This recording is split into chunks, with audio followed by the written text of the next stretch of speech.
to Roshan. Like you were pointing out there, Lyrical, certainly not been their forte necessarily over the year as well. Like when you tend to tune into some of the Beast Coast TBC games, you'll often find that they're behind. Right. You know, they tend to drop sometimes in the laning stage. They don't quite get like that same aggression as like maybe like 2 years ago, where you'd always see this rotation of like Hector's playing a stun in the carry lane, right? He gets the stun into the rotation from mid. Speaking of some rotations, Ame in a lot of trouble as they run him down. He might just be dead as the chase continues. That is a first blood. Whisper claiming this early. You get this start for a Visage can be very scary as the lane goes on. One of the big things with Visage is this hero plays to win the lane.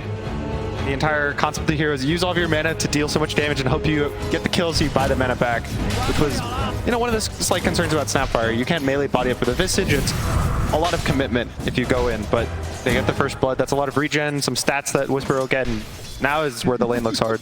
Yeah, that's where Wise going to put in that big work there on the Undying. Of course, a hero well known for trying to do this, right? Bully right back. Also, just trying to spend all of your gold for mana. Sitting with a full-on fruit stand here of 6 mangoes, ready to spam some decay.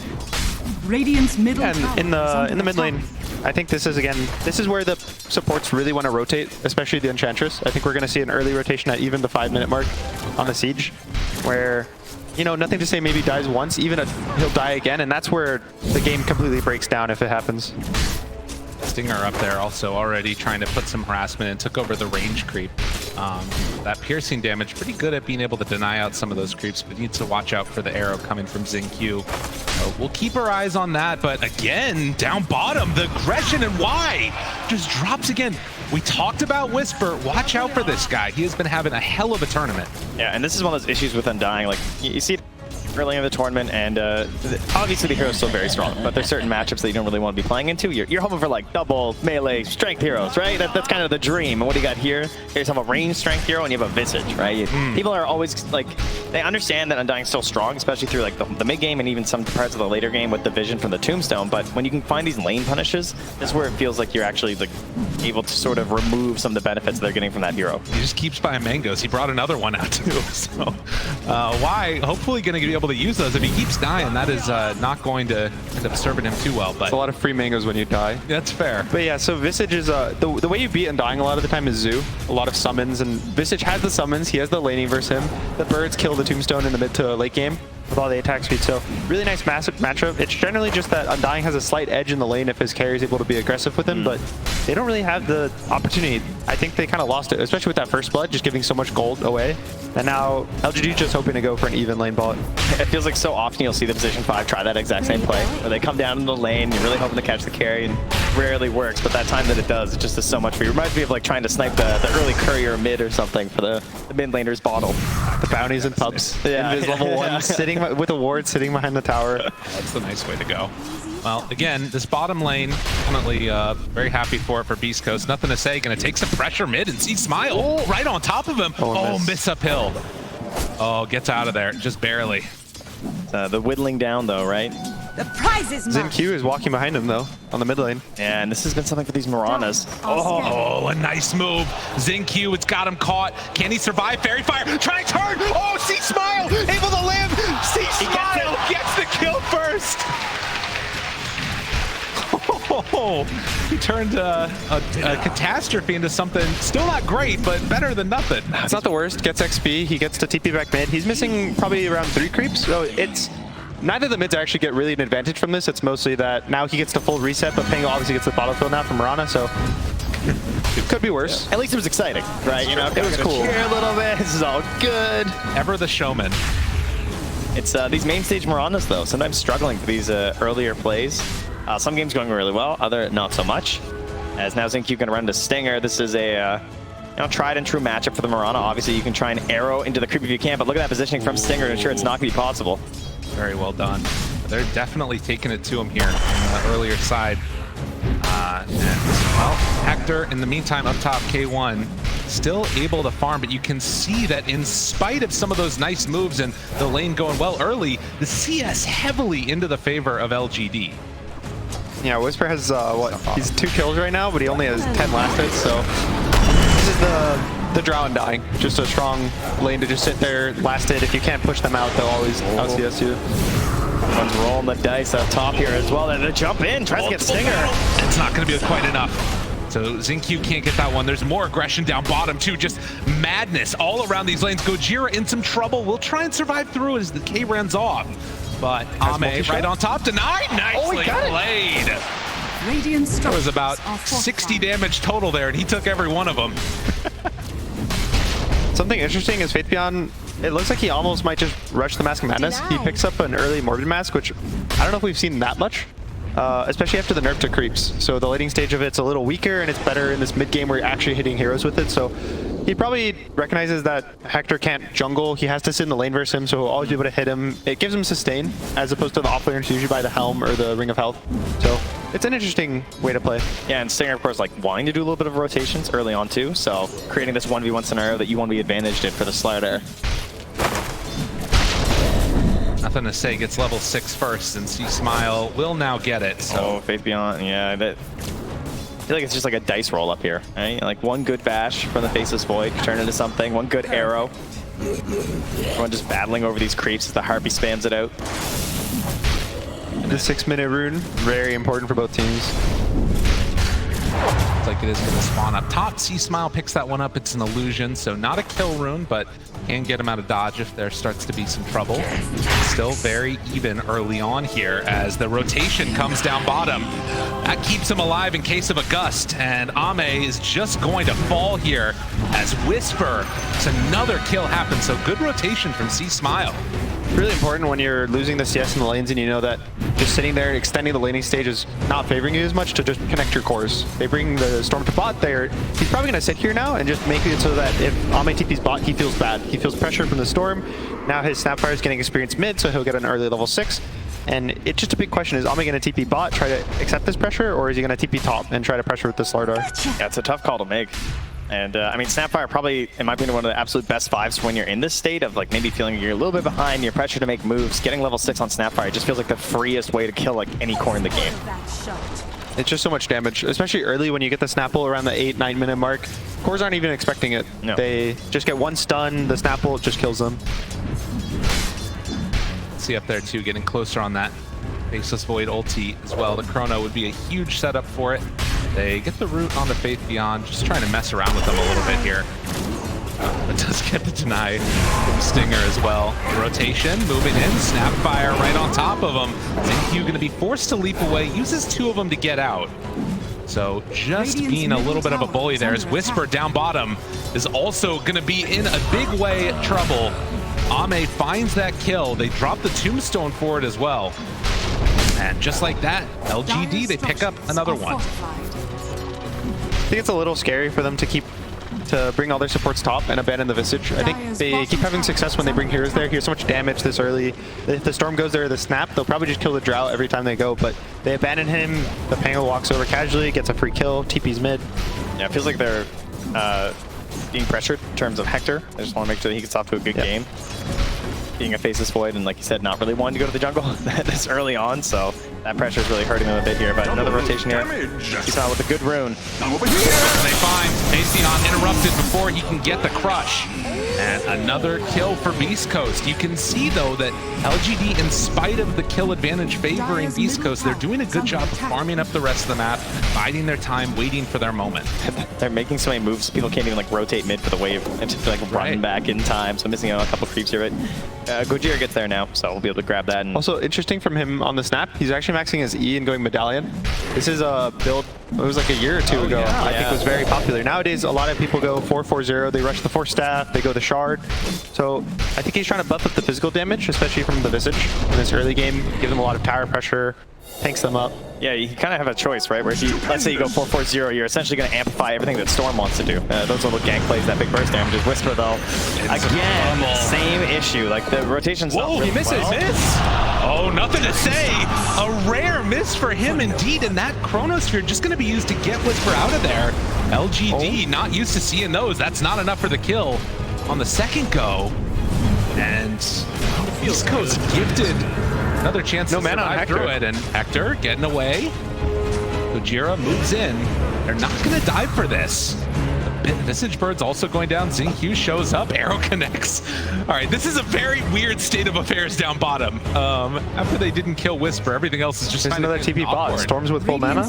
Looking for it. Jumping in. Tombstone. LGD, they stuck around a bit too long. Silence, though, long duration cookie for round 2. See Smile looking for the chase. Wants to play aggro here. But Drow keeps hitting him, and he has to back out. Now, this is all space for Faithbeyond up top to just keep farming. Well, basically, the only thing they get is a kill on the Undying. Very weird series of events. And now a race to the haste rune in the river. He gets it. So see Smile picks that one up. Okay, so Chrono gone. Was for the save, though. That's great. Obviously, Rolling Thunder being used there as well. That's going to be back pretty quick, though, if they want to put this pressure on the mid lane. Got to be looking for Gojira with the level 6 soon, though. Very close right now. The really important thing is as well is all the TPs were used. Only Whisper has TP now, and he's gonna have to TP to his lane to have some impact, and he has to resummon birds as well. Another gank, his birds die, and he's out of the game for 2 minutes.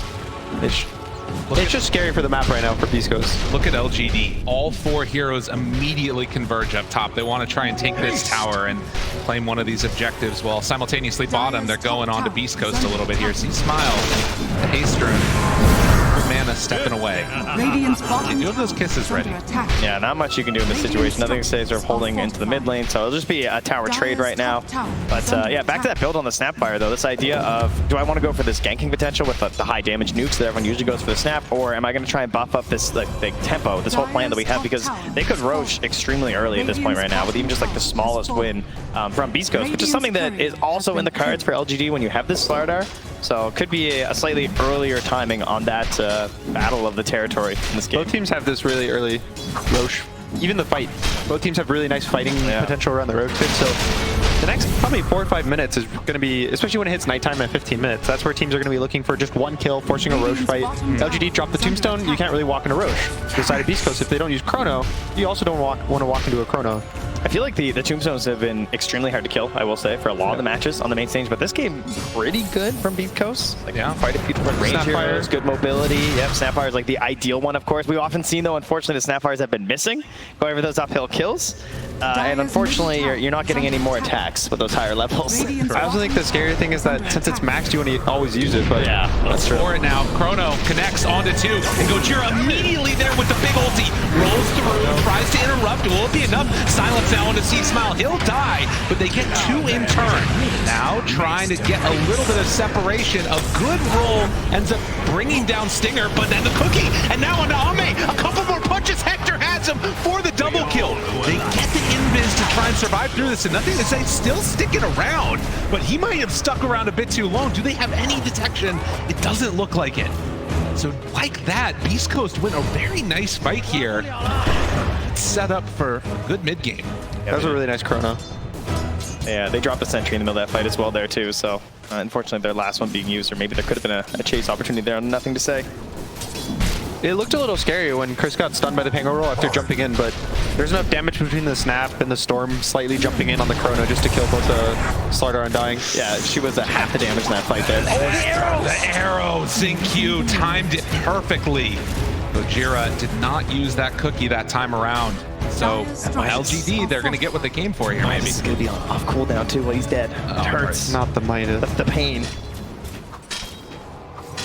LGD is probably just going to take the mid tower, and again, mid tower is very important. It opens up the map a lot. It gives you entrance to both of the jungles. It lets you push the mid wave out to give a lot of vision to yourself, so it even gives Roach potential. So with this win, even though these guys probably take the fight win, the map win is in LGD's favor. I love how involved Ame's been in these fights too, particularly with this build, right? Like, just gets into the Dragonlance, but like having, you know, have Valplate, Wraithband, Wand, like you're just such a strong hero in these engagements that even though you did go down that last fight, you can see like still well on top of the board right now in the net worth. Yeah, and something also interesting is he went, or well, not interesting, is that Gus got movement speed fairly recently when you use it.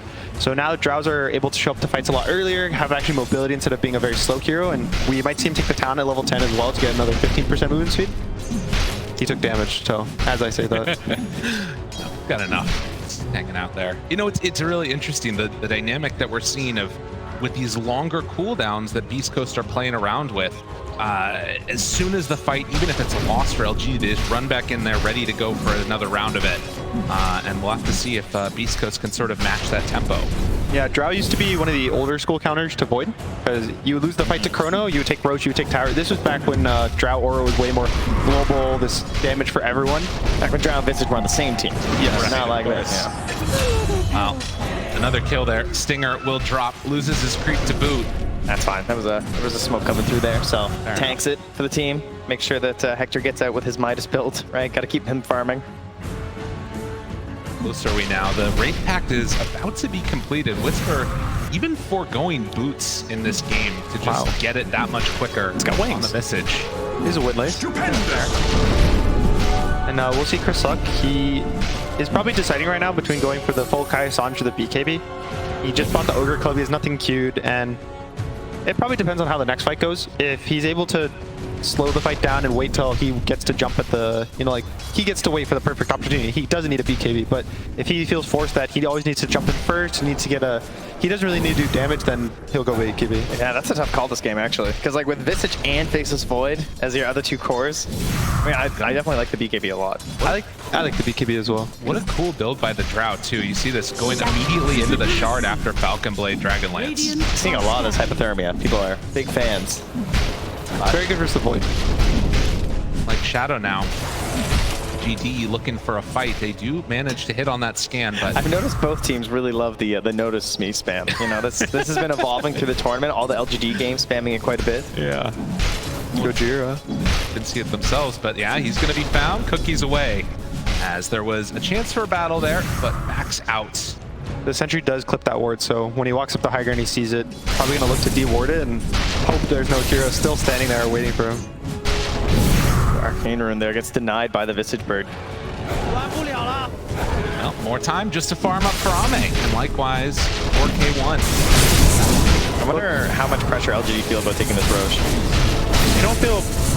I don't think they feel much pressure in terms of like we need to roach. It's very important for us. It's mostly that you're going to always watch their smoke paths, and that the way they slowly move around the map are always going to be angles towards taking the dire jungle.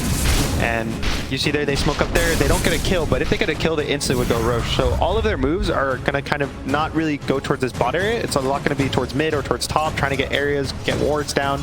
And once they get a kill, then they go to roach. Midas used in the mid lane. Xingqiu didn't realize that they're in the area. So they will wrap around towards this tower. It actually gives a lot of information that the Faceless Void is with them for this push. He is away though now. He's back to the jungle. He's just baiting, you know? He's minus mid so they hear it, and I'm back to the jungle. And so one thing we talked a lot about with the Pangos lately has been these Wraith Packs, right? But nothing to say going for the Diffusal of Blink, the more classic style, I guess, in this mid lane. And that means that we will have just the Wraith Band, or the Wraith Pack versus no Wraith Pack for now. On the side of these yeah, a lot of the Pangos that go Wraith Pack are the offlane. The mids generally have been going more towards damage. Even some Pangos skip Blink because you can't chain stun with the BKB. Here we go now into the jungle. They're going to again Moonlight Shadow, but you can see Dire's scan recognizing that they're coming that way and immediately spamming out the voice line. Whisper realizing that there's danger coming his way with nobody shown on the map. So another movement from LGD that does not bear fruit. Has to dodge out of that one. Q rotates up top. Jira is nearby, and they will get that D ward. Down bottom, looking for it. Chase on to Stinger. The heal is there and gonna try and take a walk away, but eventually Faith Beyond will clean up that kill. Themselves another one. And then the TP stop instantly. They're going to try to get this kill into Roche. Now that they get one hero, they want to chain kill 1, 2 more, maybe 3 heroes, and then just force the Roche. And that's why you see Beast goes TP's bots to try to avoid it. Looking for Faith Beyond. He was able to dodge out, and they're going to try and go here. There's no way that Faith Beyond can do something in this moment. That's a tough area to play with for a Pango, I think. They recognize all the TPs from Beast Coast were towards bot. They can't get to the Roche pit now. Very well played by LGD, and into the pit they go. So a little bit of just fancy movement around the map and baiting things out, and this is going to grant them an Aegis. That was so much patience here from LGD. There's also this perfect ward. Beast Coast watches the entire LGD walk into the Roche pit. Oh! Just jumps in though! They didn't get out in time, and the Snapfire ultimate coming down. Will it be enough damage? Dodges back away from the silence, away from the stun. Nothing to say, trying to get aggro here. With the rest of Beast Coast chasing, that is Chrono down. They need to get some more here. They try and pull in, nothing to say. He's controlled, he's gonna be killed. Can they find any more? They don't get the Aegis carrier, but they do find Undying Pango. Yeah, close to also bringing down the Slardar there too, but it feels a lot better. We've got nothing to say. Wait a minute, what? Hector jumps away, Force Staff out. Things are getting a little bit weird here as Whisper turns, ready to fight. The birds, they're on top of him. Ame goes down. Stinger's still sticking around. They don't want to bail on this. Beast Coast, they're ready to keep fighting. Ame right on top of him. Why? Can't No way. save the Trout. Somehow, some way, Beast Coast make it work. Okay. They just kept chasing, and it worked out. There's Ame piked on the high ground. I think he was trying to get an angle slightly on the low ground. He pikes himself, pushes the Hector away. He lives with just a sliver of health, doesn't get the last hit. And there's no BKBs on the side of LGD, so outside of Faith Beyond. How did this happen? Yeah, just stuck around a bit too long there. And Yeah, there's that bad angle, as you said. Not quite able to get it right there. And it's so isolated at this point, too, because, you know, we talk about how, like, sure, the Slardar did survive, but obviously felt pressure to just bail. Had to go back, regen a little bit up before getting back into the fight. And I love the confidence as well from Beast Coast. So I think a lot of teams right there might have backed up and just been like, thinking that, okay, the rotations are coming back in. We've lost, you know, our Faceless Void isn't here. Storm's not that close right now. But they had the confidence there with the Visage and the big amount of burst damage that they have there to bring her down. they're ready to go again. Just like that, Beast Coast round 2 of this one. And this is showing Whisper top on the lane, right? They're right on top. The catch is there. Why? Do you have the answer? They dropped down the sentry, but Ame, he gets enough separation. They did not There's have a BKB on Storm ready to go. Storm backs out. Stinger trying to escape. And it looks like with that, Beast Coast, they're going to lose Stinger, but everybody else gets out. Oh, man. If Ame died right there, we're really starting to sweat for LGD at this point. That was a good attempt, right? Showing Whisper up top, very clearly on the lane like that, and then everyone else is sort of sneaking their way mid to try and bring down Ame quick, but they were ready there in the wings on the side of LGD to help protect them. So this is a scary Beast Coast timing, as we said. It's, you jump on the Drow, you kill the Drow, LGD lose a lot of damage. Faith Beyond does a lot himself, but Ame's kind of the centerpiece of this draft. Again, you know, nothing to say, goes for the Blink Dagger. He doesn't have a crazy amount of damage. He's going for the Basher next, which also doesn't really give him an absurd amount of damage. He's mostly playing to control the enemy and just create chaos and space for Ame. So maybe Hector just Chronos him by himself every fight with a Snapple. He dies. He doesn't have buyback. The fight's over. Right. It feels so... it's obviously been pretty incredible, some of the Pango plays, when you do get that good dice roll, be it the disarms, be it the bashes, but it's also something where you have to be very quick to react from the side of LGD to how you play off of those chain stones, right? Like, oh, Storm's bash, you know, quick, someone get the follow-up. Right, no, absolutely. Well, and there is still, of course, a hero that we haven't really seen be able to make a ton happen yet, and that's Faith Beyond. Has gone for a little bit more of like this farming build, Basket Band and PKB done now, and almost at the Blink Dagger. That feels like it could be another turning point here for LGD to give them more avenues to take these fights, turn things around. Beast Coast don't have the greatest save. They just have a cookie. So I think his goal right now is to be able to get strong enough that he can go on the Void and kill the Void along with his Drow or Pango. Like just 2 cores jump the Void, you kill him. Beast Coast does a lot of their big team fight spells. And again, this is just it all goes down to the Aegis. Losing that Roche makes it so you can't push tier 2s without getting chronoed, and it just is scary for them. Look at the way Hector plays this too. Look at this now. They're moving up. LGD know that they're going to be in the triangle. Can they take this fight?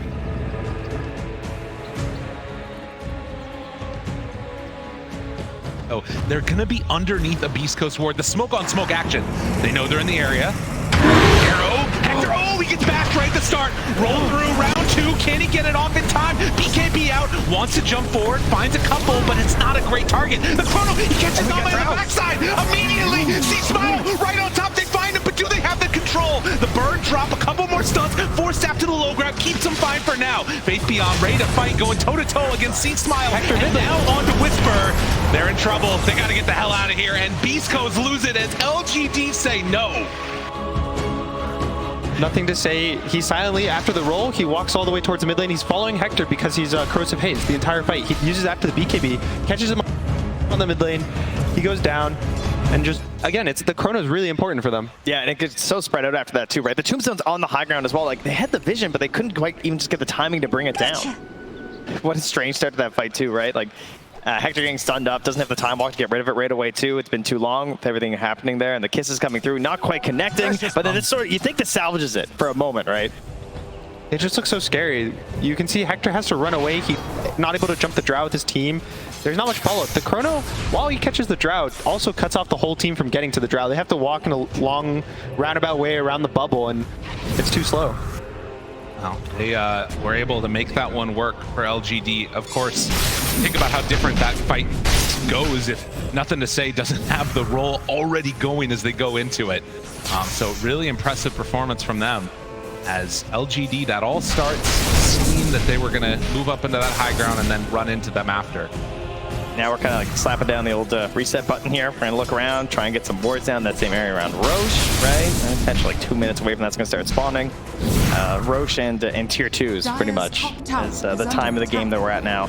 And so this is the really impactful part of the fight. It's not actually just winning the fight and while they're dead. It's actually the chrono cooldown.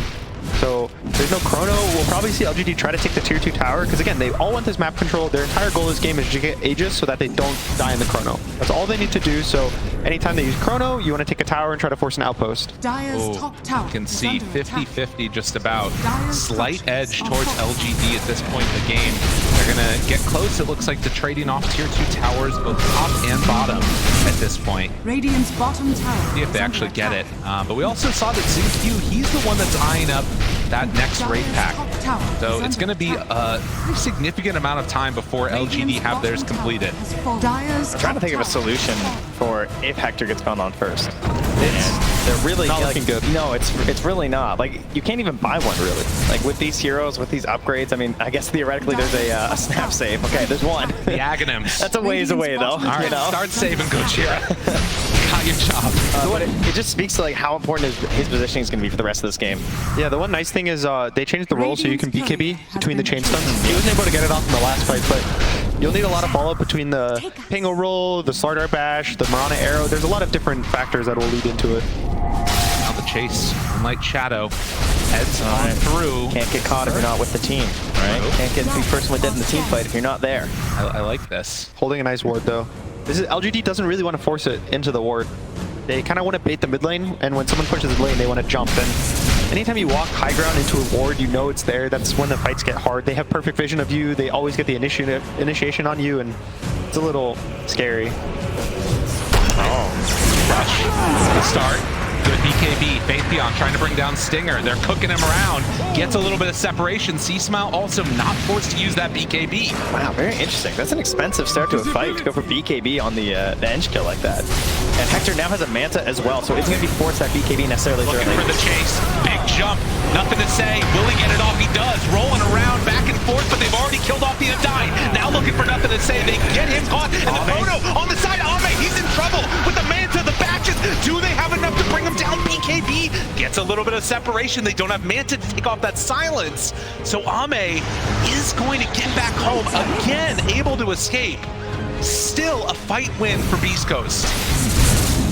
Well, unfortunately for them, though, it's not going to find the big prize there quite yet. Bit of a long wait here for them in the river. And they, just as they said, all they want to do is jump mid. But they weren't fast enough on the connection on the Enchantress. They use the roll. He doesn't get the stun on the Storm either. So they have to back out. And there's also this really nice ward. It's left over from the fight in the Tri-Camp from 4 minutes ago that Beast Coast did, and that's why they get the jump there. Yeah, it's actually crazy it's survived that entire time. Yeah, a bit rough there, unfortunately, for LGD. Definitely not a team who you typically see like miss a clear like that after an engagement in that territory. Chrono used though. So another big timing. Now, even when Roche respawns, there won't be a chrono. So a little window for LGD to take a good fight. I will say also, if Faithpion can get this Aghanim Scepter, that's going to be another huge moment for them, just being able to stand puddles. But they've also had a good ward hanging out there. They see Gojira. C-Smile jumped right at the start. Where's the save? Cookie out. The wave of day gets out of there. Oh my god, the Cookie rookie save! It actually worked! But Whisper, he's the one that's caught now. Force stab, doing Beast Coast, they're covering each other really well, but I'm not sure if it's gonna be enough. Faith is too strong on this Slardar. Stinger, controlled, also killed. LGD find another win here. And this time, Roche is ready for him.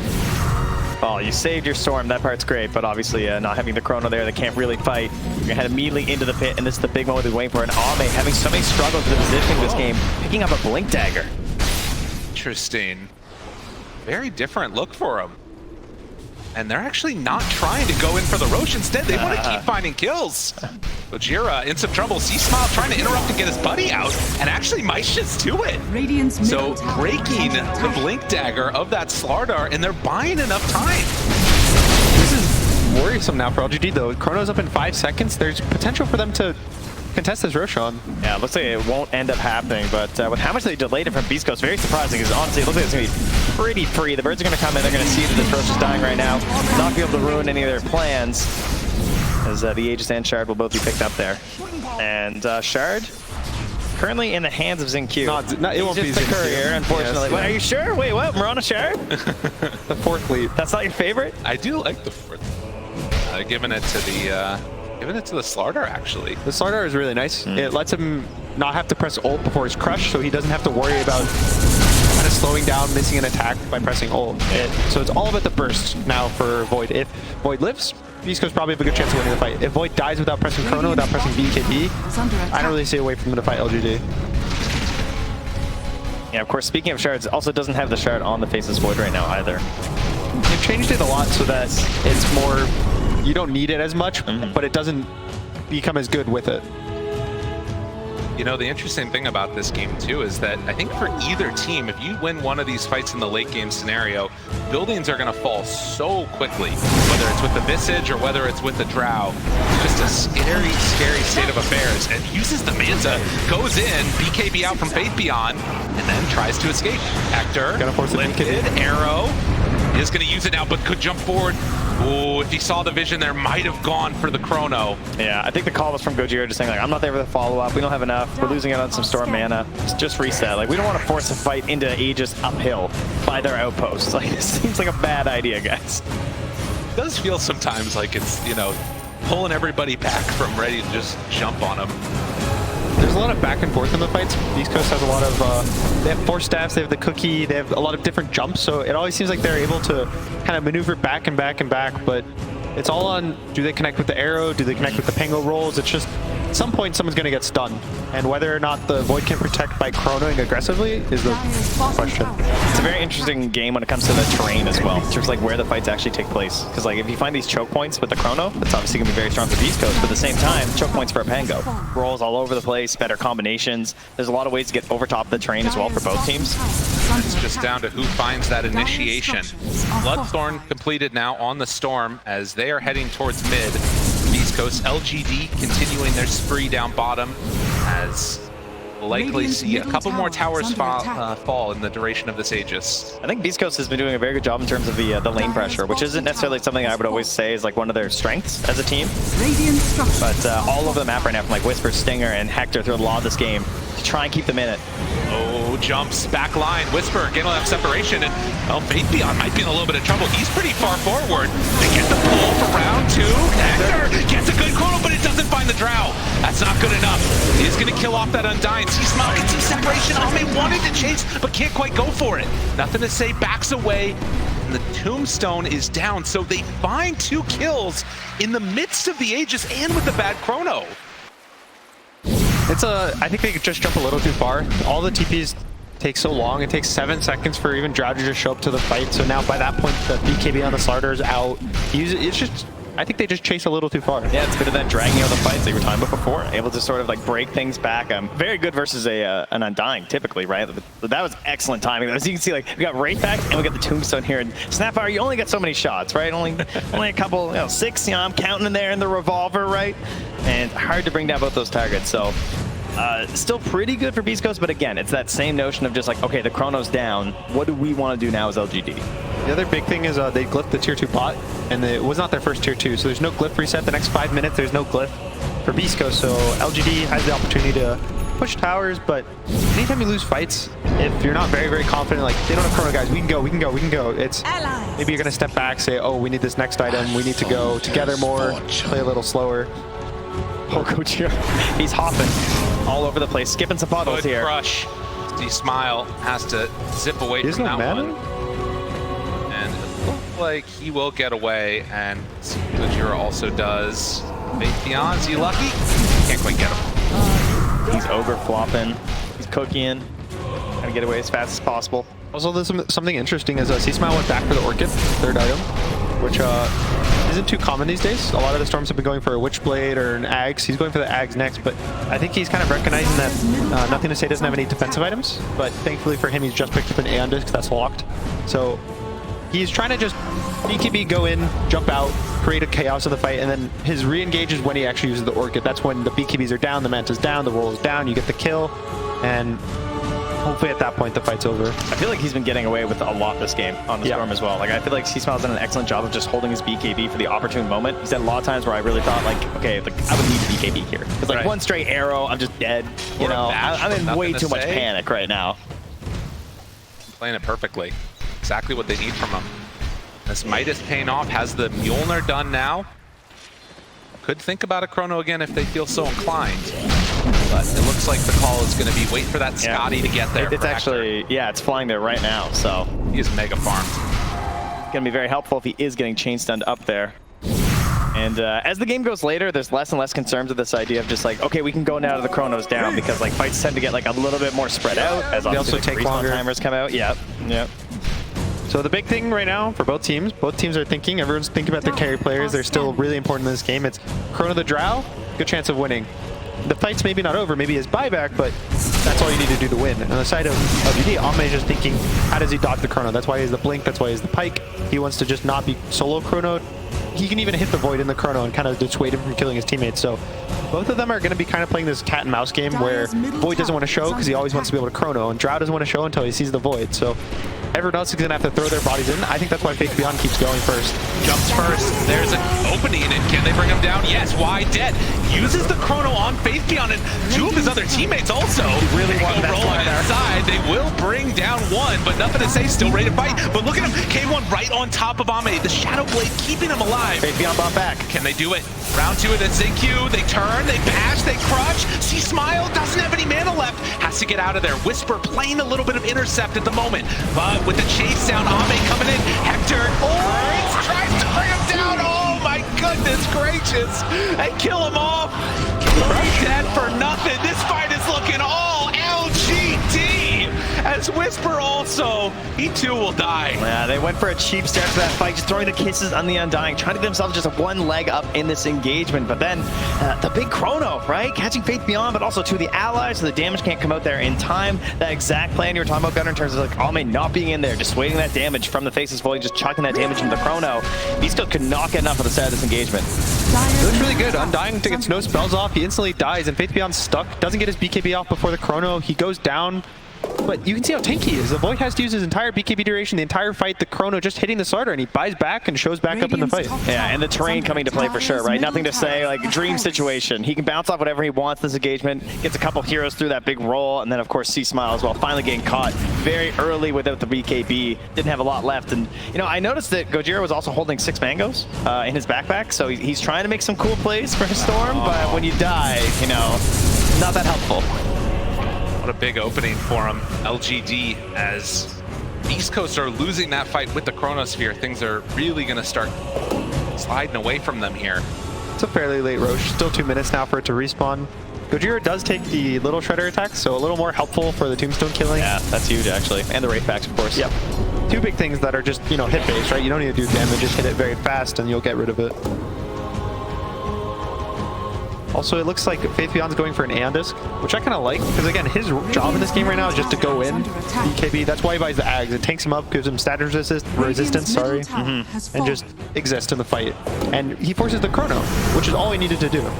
It does feel like there might be damage problems later and later, though, I feel like, for LGD, you know? Like, there's so much control. Like, we're buying these Aeon Discs on your mid laner and on your off laner, but at the end of the day, if Ame is the one who, like, let's say, like, goes down at the start of this fight, it is really going to be tough for them. Yeah, Nothing to Say hasn't even combined his yet. It's still locked in his inventory. He hasn't felt any threat yet. And he also took the Rolling Thunder duration, which is not that common these days as a talent, but it kind of shows that both him and Faith.Beyond just are creating chaos, kiting the fight out, stunning heroes, and just playing for this slow fight where at some point, Drow's going to proc her ult 3 times in a row. This is the dieback. Faith.Beyond in trouble, starting to drop down low, but not dead yet. Bouncing back and forth, and Seek Smile barely survives through that one. As they will find the arrow onto Hector. Manta jumps out, jumps back in. Chrono! Oh! He did it to him! And now Mirana already hit, turns on to Ame, looks for a couple more punches. And Faith.Beyond, he survived through so much of this, but as they chase him through the river, usually Slardar's strong there. Not this time. 100 seconds dead. The time walk in and back out was exactly what they needed. From the brink of death into a double kill there for Hector, bringing it back there with the chrono. Woo. And the die back there of Faith.Beyond, that's going to give so much space now for Beast Coast, and maybe they can finally get themselves near this Roche pit in a successful time. That's actually the first time that they're going to be set up for it. 80 seconds with no Slardar. See how close it is to just killing the Storm here. He lives with such little health. He gets out, and Hector just also gets caught by the Yules. It looks really bad here. He gets Yules, Arrow doesn't get his BKB off, Manta dodges. That's a Scotty. Some health right there, you know? I mean, it's a choice, right? To take that. You can always BKB out of Yules, right? So he decided this is going to keep me alive. I'll be able to survive through it, and the plan was there the whole time. Also unlucky for Faith.Beyond, he had a bash actually queued up, but he gets a first hit bash from Hector, just kills him right there. He's smiling. Unlucky, I guess. Unlucky. It's always the bashes. Arrow out. LGD. Can they contest this? They do have roll. They're in the area. Roche is falling quickly, but Beast Coast, they're already in position. Gojira, okay. Hero's ready to go, man. Yeah, he doesn't want any blinks happening. And a full bot refresher. Jumps forward, pulls onto one. Ame control, and they have enough. The BKB, the turnaround. Trying to back out of there. Hector right on top of Ame, but they've already killed one.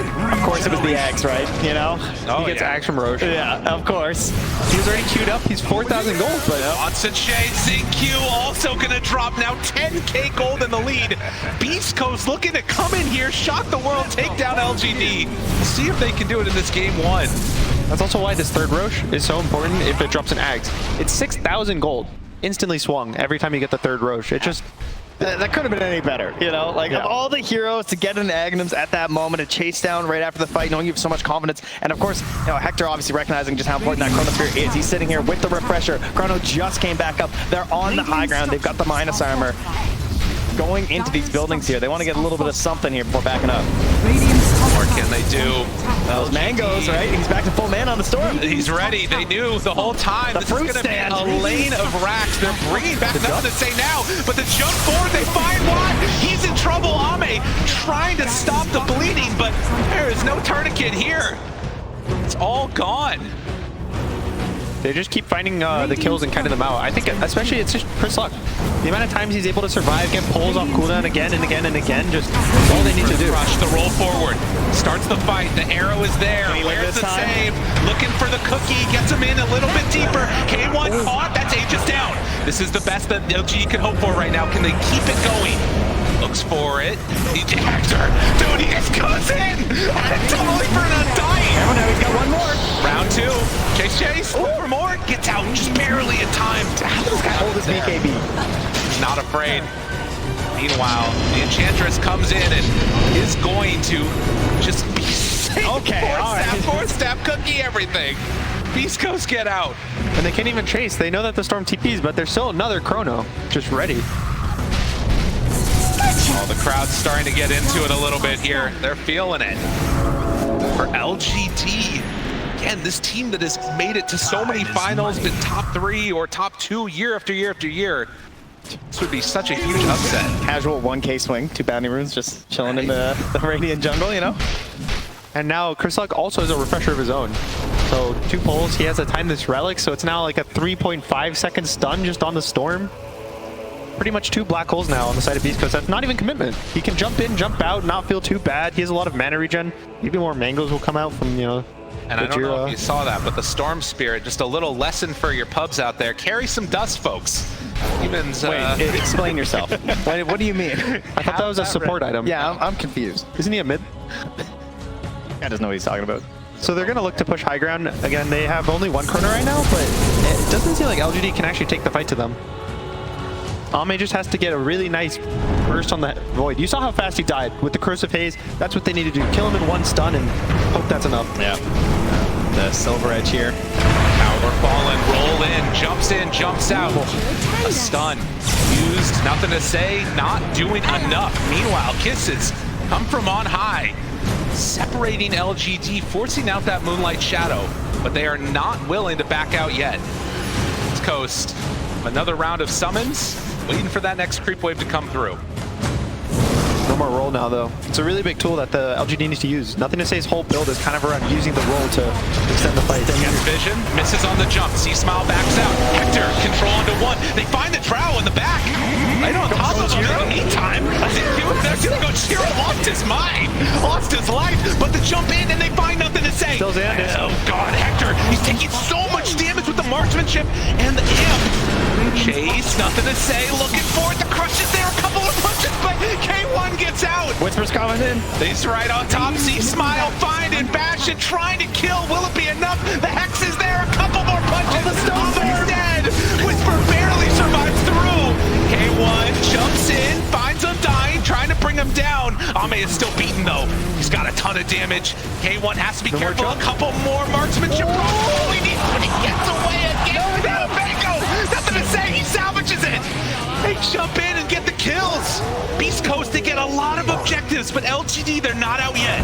Some mega creeps, though. That is rough. That is real rough. They're running down the lane immediately. Hector has the buyback, but yeah, as he escapes the fight, he walks to mid. There's only one Ranger Axe left, but LGD can't stop him from taking the racks. There's a whole fight going on, so secures the mega creeps, goes back in for the fight. The backtrack, he's level 25, has 20% chance, but not enough. And down bottom, there's a TP, but they're not going to check for it. It's going to instead head up towards the high ground now. LGD with a creep wave and a dream. They buy a Deso. They want to go for everything here. Can they do it? This would be a miraculous comeback if they could make it happen. It's just all the one stun, right? And that Aeon Disc also still prepped here from Faith Beyond. He brings it back out into his inventory here. Might give him that chance for the control here. He doesn't care about his damage. There's only one chrono for the next 50 seconds, so we'll see if Hector, if he gets forced to use this refresher, it's pretty scary for him. It will be 3 minutes with no chronos. No, Whisper's coming back. Oh, minus armor. We saw the plan last time. He's go in. Hex, control. Faith Beyond survives. Aeon Disc keeping him alive. They're TPing in right now to this catapult. Creeps are in LGD's base. This is about as all in as you can get at this point, but they're not willing to take that risk yet. Oh, and Hector, he's got a little surprise. They got to call it. Oh, they're backing out. Oh, he sold it. Bought a blink, got rid of it. He wants to save the... Well, I guess he doesn't have buyback anymore, so kind of all in. I actually wouldn't be surprised if he just buys an Aeon Disc. At this point, all he needs to do is press the chronos and exist in the fight, and Beast Coast will win. It's dangerous. Again, without buybacks, and you know, we look at this lead, 15,000 gold, mega creeps into the favor, but you're still dealing with a Trow Ranger. Like, if you lose with no buybacks in this game, Beast Coast will still lose. And you saw what the plan was, like, way back on that fight, if you guys remember, in the Brady phase. Gojira being by the fountain, like, how does that even happen? That's literally just, I'm just trying to stop Drow, right? Like, I'm getting on top of the Drow, that's my job. We didn't pick the Earth Spirit, the Tusk, the Clockwork, so I guess that's just me, right? I think what he was trying to do was buy a Ghost Scepter from the enemy fountain, but he actually had, I think, 6 items in his inventory and 3 in his backpack, so he couldn't get an item slot to get the fruit Ghost stand, dude. Yeah, those mangoes. Too much. There's also a cheese just hanging out in the pit. Your deer just notices it. Nice. Guys, this is pretty good. A couple of laughs. He didn't have a space for the cheese either, had to drop some dust. It's a TI classic, you know? It really is. The Ags is the important one. Yeah, that's true. Chasing, looking for the this courier. for Ame now. Completed. That's also, big. something interesting, Hector went for the Eagle Song of his Swift Blink instead of the Blink Dagger itself. So, 25 agility is very important.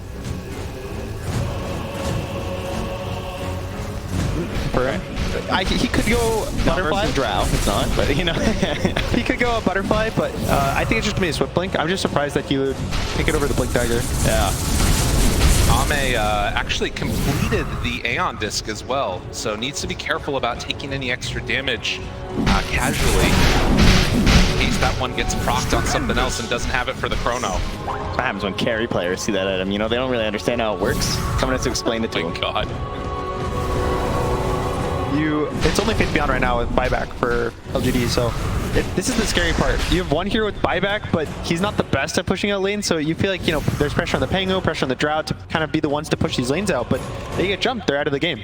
So they're kind of forcing Faith Beyond to always have to push every lane out. He's a Slardar. He doesn't want to do that. So instead, they're going to try to smoke up and get a kill while Gojira is pushing out the mid lane. Yeah, he's just so quick on that too, right? Like, they know what the situation is. All the lanes gone for a minute. LGD, they would be looking for a kill. They're gonna get some D wards open up their jungle to let Ame get some more farm. But eventually we'll be pulled back in. Now, keep in mind though, you know, like you said, there's no buyback on Hector, right? Oh, okay, big jump. Jump, finds one. That's a quick kill onto Y, and with no buyback, this fight just got a little bit harder. Faith Beyond looking, they wanted to defend that ward, but it's a bit too dangerous. Faith Beyond under the moonlight shadow, the birds with Whisper right on top, walks in vision, gets him there. Hex Chrono connects Faith Beyond. Also nothing to say, they got him. Second round Chrono ready to go. Waiting for their moment though. Do they have the mana? Hector jumps in, gets the Chrono onto Ame, and the chase comes. C-Smile Aeontis, it keeps him alive for a moment, but only a moment. Although he gets the BKB off now, a little bit of a runaway. No mana on the splash. Okay, a couple more punches. Cheese, C-Smile backs away, survives. Jumps back in, tries to bring down one. Nothing to say. Still living through it. He's silenced forever, but they don't have the damage for the kill. That's a couple chronos, a lot of ultis used, and LGD, they still survive. Even holding the buyback there on the Undying. Okay, couple here. Obviously losing up Faith Beyond, that is a bit rough. But yeah, he is what, 3,000 gold he can spend without care now at this point. Yeah, Cheese used on the Storm. That's why he survived that fight. But Refresher on the Storm, Refresher on the Void. Visage has to resummon birds. It's just it's so scary. You almost see Faith Beyond just goes down instantly here, but a nice quick force staff kind of pushes it back. Really has been the story of this game, it feels like, is just the positioning. Just like pulling everything apart, trying to drag you through these fights, and yeah, even for a Storm Spirit with the Cheese, like he needs so much mana to get around. Faith Beyond has to be careful here. He doesn't have buyback. Will find Gojira, they'll find Stinger. Roly-poly, no chrono, gotta be careful. Jump in, find one. Thinking about running onto Ame, but this fight's getting a little bit weird. Silence connects onto C-Smile, Whisper there, finds Xingqiu. Does get the leap out. Again, it's moments as Roche is about to respawn. It's in 4 seconds. And unusually they're in the position. He sits right through the pit right now. Good blink away. C-Smile They just ready, missed but it. look at They him. just missed it. The tier 4s are going down. They need to get back home. Nobody's home at the Ancient. The fight is going on. LGD might just lose this game while the fight is happening. Nobody is home. Oh, the creeps, they're pretty strong. Beast Coast gets some help from Love as those catapults are going to bring them down one by one. Faith Beyond trying to stop it. Disarm